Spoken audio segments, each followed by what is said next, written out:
अस्सलाम वालेकुम नाज़रीन, डॉक्टर मोहम्मद अली हमज़ा की जानिब से एक बार फिर खुश आमदीद। आज 3 खबरें हैं जिनके ऊपर हमने बात करनी है। पहली खबर का ताल्लुक उस गुफ्तगू से या उन डायलॉग से, उन मुज़ाकरात से है जो पीडीएम और पाकिस्तान तहरीक इंसाफ के दरमियान चल रहे थे, जिसका तीसरा राउंड हो चुका है और अल्टीमेटली ये कहा गया है सियासी पार्टी खासतौर पर हुकूमत की तरफ से सुप्रीम कोर्ट से गुजारिश की गई है कि जी अभी हम किसी फैसले पर नहीं पहुंच पाए, तो इसके ऊपर सुप्रीम कोर्ट का रद्द-ए-अमल क्या है उसके ऊपर बात करेंगे। दूसरी बात जो आज हमने करनी है वो है तोशाखाना केस के हवाले से, जिसके बारे में कहते हैं कि 10 मई तक फर्द जुर्म जो है आयद होगा। तोशाखाना केस के बारे में एक अंडरस्टैंडिंग ये डेवलप की गई है कि देखा ये भी तो जो करप्शन की बात करते थे कि हम करप्ट लोगों को रोकेंगे, वो खुद करप्शन का शिकार है, लेकिन इसमें एक बहुत ही बुनियादी मिसअंडरस्टैंडिंग है, उसके बारे में एक छोटी सी बात करेंगे। और तीसरी बात जो है वो जेआईटी और पूरी तफ्तीशी टीम जो है उनका इमरान खान के घर आज आना हुआ और उन्होंने इमरान खान के ऊपर वैसे तो 121 से ज़्यादा केसेस हैं, लेकिन जो 10 केसेस हैं जिनका ताल्लुक ये जो ज़मान पार्क पे हमला हुआ और उसके ऊपर वर्कर्स का रिएक्शन हुआ उसके हवाले से तफ्तीश करनी थी। और कहा जाता है कि इमरान खान साहब ने तसल्ली बख्श जवाब दिए हैं। इमरान खान से पूरी जेआईटी की टीम जिसमें तमाम एजेंसीज के लोग थे उनसे सवाल किए गए और इमरान खान ने उनका जवाब दिया। तो हम बात करेंगे कि ये मुकदमात जो हैं 121 और उसमें से 10 के ऊपर तफ्तीश जो है जेआईटी उसके लिए आई, उसमें पीटीआई का ताउन कैसा रहा, और ये भी आपको मैं बताना चाहूँगा कि ये जो मुकदमात की खेल है, ये जो गिमिक्री है मुकदमात की, ये क्या है। So let's get back to the first point.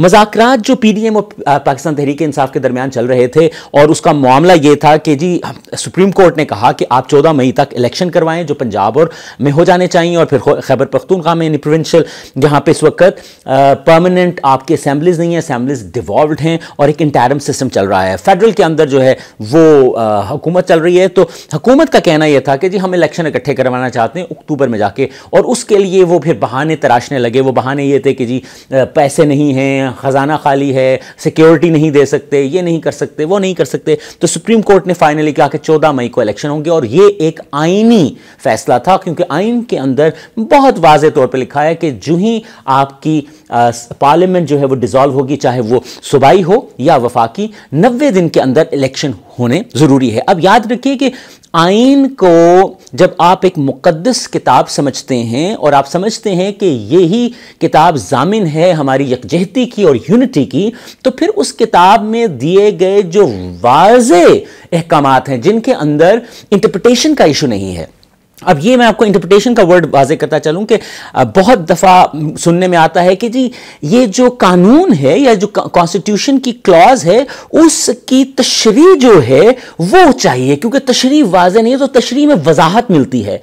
लेकिन इलेक्शन से मुतालिक जो मामला है उसमें 90 दिन की बात और उसके अलावा कोई उसकी वजूहात और सिचुएशंस नहीं है कि ऐसी सिचुएशन हो तो आप 100 दिन कर दें, अगर ये सूरत हाल हो तो इलेक्शन 200 दिन बाद करवा लें, ऐसा कुछ भी नहीं लिखा गया।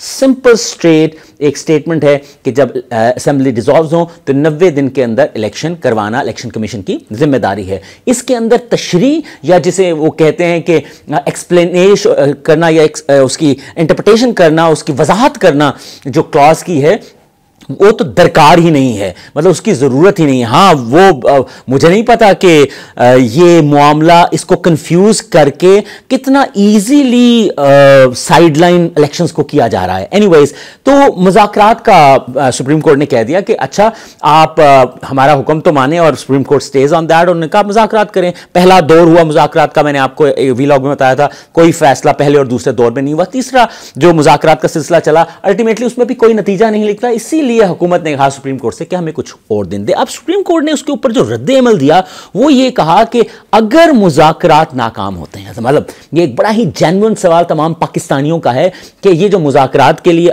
सुप्रीम कोर्ट ने बिठा दिया है तो ये बड़ी अच्छी बात है। पहली बात तो ये इन मुज़ाकरात में रिप्रेजेंटेटिव्स हैं दोनों पार्टीज के, क्यों नहीं दिल कुशादा करते शहबाज शरीफ साहब जो हुकूमत में बैठे हैं, जिनकी जिम्मेदारी है लीड करना। यही हम कहा करते थे कि खान साहब जब हुकूमत में तो खान साहब का काम है जोड़ना चीज़ों को, अब हुकूमत में जो बैठा है उसका काम है चीज़ें को जोड़ना। तो शहबाज शरीफ साहब जो हैं वो क्यों नहीं इमरान खान साहब से खुद राब्ता करते या राब्ता करके उनसे बात करते और कहते कि चलिए हम बैठते हैं एक दूसरे के साथ और हम फैसला करते हैं। वो जो महंगाई का रोना रो रो रो रो के पीडीएम की तमाम तमाम पार्टीज जो है वो हुकूमत को गिराने पे उन्होंने अपने तमाम जोर और एनर्जीज लगा दी। अब वो क्यों नहीं इस मामले में इकट्ठे होकर इमरान खान साहब से कहते कि हम मौजूद हैं, आइए बैठ के बात करते हैं। और अगर इमरान खान साहब नहीं मानते इस बात को तो पब्लिक करें, इमरान खान साहब को फिर पब्लिक जवाब देगी कि आप क्यों नहीं बैठते। द पॉइंट इज कि क्यों हुकूमत इकट्ठा नहीं करती। लेकिन द पॉइंट, नुकता यह है कि मुज़ाकरात अगर नाकाम होते हैं तो उसके ऊपर सुप्रीम कोर्ट ने बड़ी प्यारी बात की। उसने कहा अगर मुज़ाकरात नाकाम होते हैं तो हम आइन का इस्तेमाल करेंगे और आइन को लागू करवाएंगे। अब सवाल पैदा होता है, अच्छा इस स्टेटमेंट के साथ कि हम आइन का इस्तेमाल करेंगे और आइन को लागू करवाएंगे, उसके साथ यह भी कह दिया कि अगर मुज़ाकरात नाकाम होते हैं तो 14 मई का फैसला जो है वो लेकर नहीं बैठेंगे हम।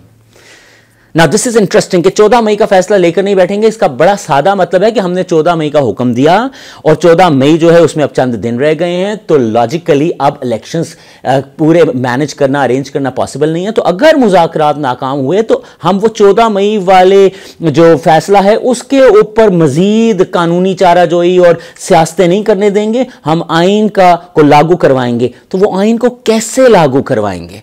Now this is the question that everybody is having कि रद्द अमल खूबसूरत है कि 14 मई के फैसले पे हम मौजूद नहीं रहेंगे, हम आइन लागू करवाएंगे, लेकिन कैसे करवाएंगे आप लागू? क्या आप मतलब कोई वो जिसे writ of the supreme court उसको या सुप्रीम कोर्ट की उसकी ताजीम है उसके ऊपर इंस्टीट्यूशन क्या स्टैंड लेगा? और अगर सुप्रीम कोर्ट स्टैंड लेती है तो क्या हुकूमत सुप्रीम कोर्ट के खिलाफ खड़ी हो जाएगी? क्योंकि अब हम देखते हैं कि हुकूमत अपने बेंचेस में बैठ के गरीब की गुफ्तगू तो करती नहीं है। ख्वाजा आसिफ साहब को यह मसला नहीं है कि गरीब जो है वो रुल रहा है, वो रुसवा हो रहा है, उनको ये इशू है कि हमें आप पूछते हैं, आपसे भी हम पूछेंगे। It means they are getting into the conflict. It just reminds me, ये मुझे मतलब याद दिलाता है कि 90 की दिहाई में किस तरह हमला किया गया। अब हमला जो है वो यही किया जा रहा है कि आप पार्लियामेंट में बैठ के कहते हैं कि हम जजेस से पूछेंगे कि आप अपने बारे में बताएं।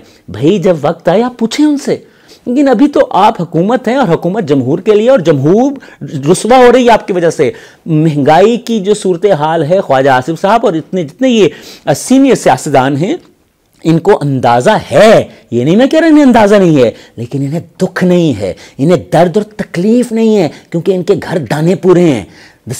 हकीकत यही है, इस बात को हमें समझने की जरूरत है कि जिनके घर दाने पूरे हैं उनको आपकी परवाह नहीं है, उनको इस चीज की फिक्र नहीं है कि हम सियासी तौर पे इकट्ठे हों, मुज़ाकरात करें और मामला फहमी से काम करते हुए इस मुश्किल घड़ी से मुल्क को बाहर निकालें। और ये मुश्किल घड़ी सियासी नहीं है, ये मुआशी है, ये मुआशी मुश्किल घड़ी है।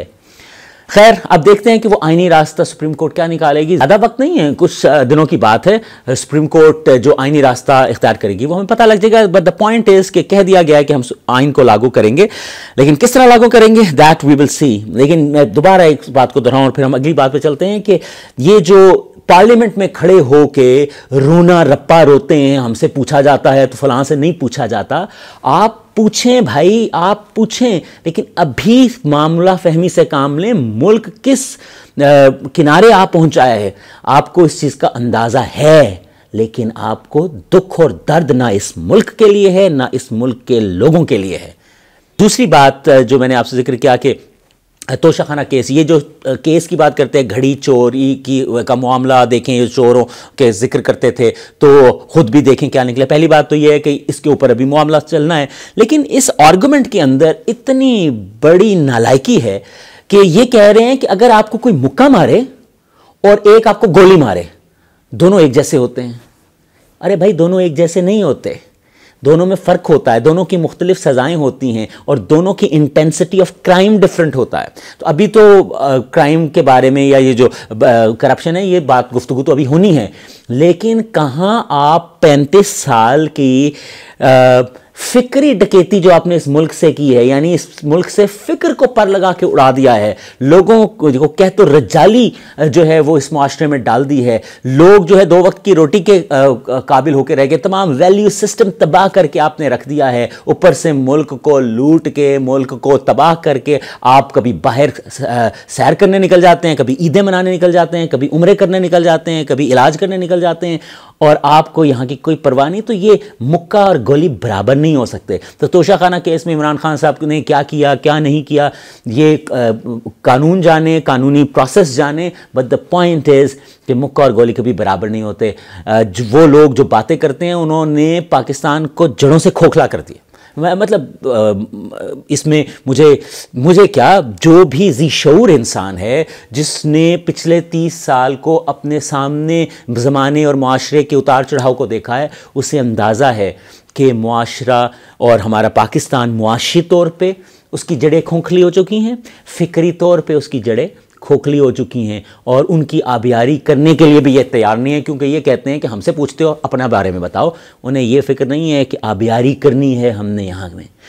تیسری بات اور آخری بات آج کے لیے جو ہے وہ JIT جو ہے عمران خان صاحب کے گھر پہنچی زمان پاک, اور 10 مقدمات پہ لیکن تفتیش ہوگی. عمران خان صاحب نے جواب دیے, وہ جواب تسلی بخش ہیں نہیں ہیں کیا ہے وہ الگ بات ہے. لیکن آپ سب جو میری بات سن رہے ہیں, کیا آپ کو علم ہے کہ ایک مقدمہ, ایک FIR آپ کو کٹوانی ہو تو اس میں کتنی مشکل ہوتی ہے؟ اس کا مطلب ہے کہ جب اکٹھی کسی کے اوپر 121 کیسز ہوتے ہیں نا, مقدمات ہوتے ہیں, تو وہ آرگینک نہیں ہو سکتے, یعنی وہ نیچرل نہیں ہو سکتے, وہ پلانڈ ہو سکتے ہیں, وہ آرگینک سٹائل میں نہیں ہو سکتے, وہ عام فرد وطن کی محبت میں نہیں کروا سکتا. کیونکہ آپ کے گھر چوری ہو جائے اور آپ FIR کٹوانے چلے جائیں, آپ کے سنیچنگ ہو جائے آپ FIR کروانے چلے جائیں, تو آپ کو پتہ لگ جاتا ہے کہ FIR کٹوائی کیسے جاتی ہے. اور یہاں پہ 121 مقدمات ہو بھی گئے, اس کے اوپر پکڑ دھکڑ کے معاملات بھی شروع ہو گئے, اور وہ جو ہے اسے اتنی سنجیدگی سے دیکھا جا رہا ہے, تو اٹس ناٹ آرگینک. اور جب کوئی چیز فطری نہیں ہوتی, آرگینک سے مطلب قدرتی نہیں ہوتی, فطری نہیں ہوتی, تو اس میں یقیناً کہیں نہ کہیں ill انٹینشن ہوتی ہے, بد نیتی ہوتی ہے. اور یہ بد نیتی خیر ظاہر ہے وقت کے ساتھ اور اس کا اظہار ہوتا چلا آ رہا ہے. ویسے ہی پاکستانی جو جلسے جلوسوں میں خان صاحب کے پاس چلے جاتے ہیں ویسے نہیں جاتے, آگ لگی ہوئی ہے. آئی وش کہ باقی بھی یہ سمجھیں کہ یہ آگ لگی ہوئی ہے, اور اس کو بجھانے کا طریقہ جو ہے وہ ڈھونڈیں, اور ٹرائی ٹو انڈرسٹینڈ کہ اس آگ لگانے میں ان کا بڑا کردار ہے. آج تک کے لیے اتنا ہی. Don't forget to subscribe. اگلے ولاگ میں پھر ملاقات ہوگی. خدا حافظ.